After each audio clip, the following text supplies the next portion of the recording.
Aujourd'hui, je vous raconte l'histoire de Linceo. Il est tard. En pleine nuit, Linceo est réveillée par des cris. Elle se lève, le cœur qui bat trop vite. Elle voit son père répandre de l'essence dans la maison. Elle entend sa mère pleurer, crier, et cette phrase, toujours la même, qui résonne. « Viens prendre ta claque ». Linceo reste figée. Elle a peur. Et surtout, elle sait que quoi qu'elle fasse, elle ne peut pas arrêter ça. À la maison, il fallait toujours faire attention. Faire attention à ce qu'on dit, à ce qu'on fait, à l'humeur du père. Parce que s'il était contrarié, c'est la mère qui prenait. Les cris de sa mère, la nuit, ont profondément marqué Linceo. Ces cris-là, elle ne les a jamais oubliés. Les violences étaient physiques, quotidiennes, psychologiques. Violences sexuelles, financières. Elles ont duré longtemps, trop longtemps.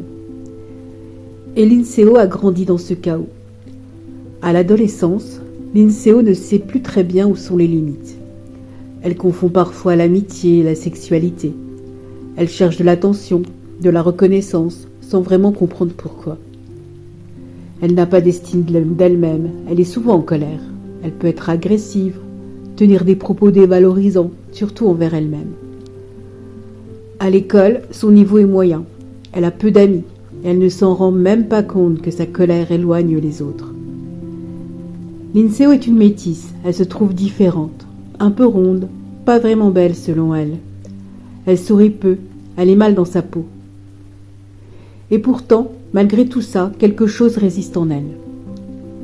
Très tôt, Linceo a un projet. Elle veut devenir infirmière. Peut-être pour soigner, peut-être pour réparer, peut-être pour que sa mère ne souffre plus. Peut-être aussi pour ne jamais ressembler à ce qu'elle a vu à la maison. Elle veut être autonome, elle veut s'en sortir, elle ne veut pas reproduire ce schéma de violence. Mais elle ne sait pas comment faire. Elle obtient le bac, un bac qui ne lui permet pas d'entrer directement en école d'infirmière. Son niveau scolaire est trop juste, le chemin est compliqué. Pourtant, elle n'abandonne pas, le projet est toujours là, bien vivant. Alors, qu'en penser aujourd'hui?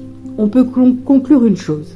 Linceo avance dans la vie sans grand repère, avec beaucoup de blessures, beaucoup de confusion, mais avec une volonté profonde, celle de s'en sortir, de devenir quelqu'un d'autre, même si elle ne sait pas encore comment. Dans la prochaine vidéo, on verra comment Linceo va essayer de transformer tout ça et à quel prix.